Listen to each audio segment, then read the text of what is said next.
Hi friends, केमती अच्छे? आशा करछि आपण माने समस्त भलरे थिबे। मु भी बहुत भलरे अछि।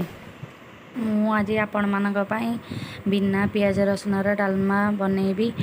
उपवास व्रत रे मध्ये आपण माने खाई परिबे। मु एठी मुग डाली रे बनेछि। आपण माने चाहिले भी हरड़ डाली रे बनै परिबे। मुग डालमा बनवाई मुझे किसी मुग को भल भाव में धोईकी गोड़े रखी देछि। परिवारे मुझे किसी कखारू को यह भाव में काटिकी नहीं, किसी आलू को नहीं, बैगण किसी नहीं, आउ सारू किसी नहीं। तो आपण मैंने चाहिए भी आउ किसी परिबा भी नहीं पारे। तो मुझे परिबा आउ गोटे कदली को यह भाव में काटिकी हलदी पानी रे पकई देछि।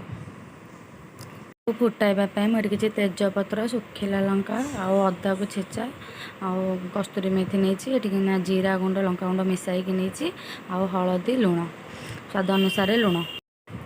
प्रथम आम गोटे कुकर रे 2 गिना पानी दबा। पानी गैस रे बसाई पानी फुटापी छाड़ीदबा।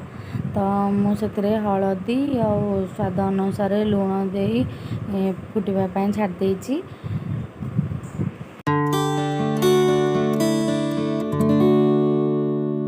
रखिथिबा मुग जाई को देदेबे। तापरे तेजपत्र 2टा बा 3टा देदेबे। आउ छेचिके रखिथिबा अदा को भी देदेबे। जाई फुटिला परे आमे रखिथिबा परिबा को सेथिरे देदेबे।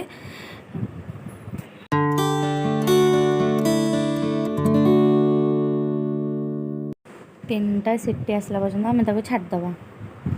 तो देखो ये आम डालमा भल भाव में सीझी जाइए। तो डालमा को फुटाइवाई आम गोटे कड़े ना। तो यहाँ जेहेतु मुझे बिना पियाज रसुन बनाऊँगी तेणु मु 2 स्पून घी नहीं से किसी जीरा भी देती आ सुखिला लंका छेचा अदा सब पकईकि टिके भाजीदबा। तापर मु टमाटो टिके ऐड करची। तो टमाटो टिके मौड़ापी मुझे पानी देछि। तापर टिके लंका गुंड पकईछि। तापर ताकू भल भाव में कषई देछि। तापर रखिथिबा डालमा को आमे सेथिरे देदबा।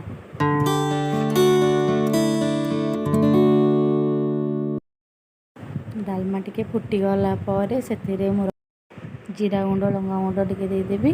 आउ लास्ट को किसी कस्तूरी मेथी पकईदेवी।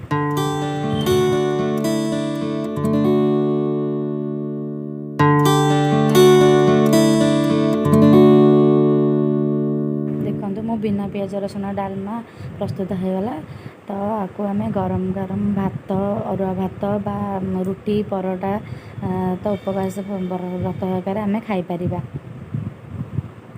जदि मो रेसिपी आपण मानक भल लगे तेज लाइक शेयर सब्सक्राइब और कमेंट करने को भूलें। पाखे बेल बटन को क्लिक करदे। जल्दी जल्दी मो वीडियो आप पहुँचे।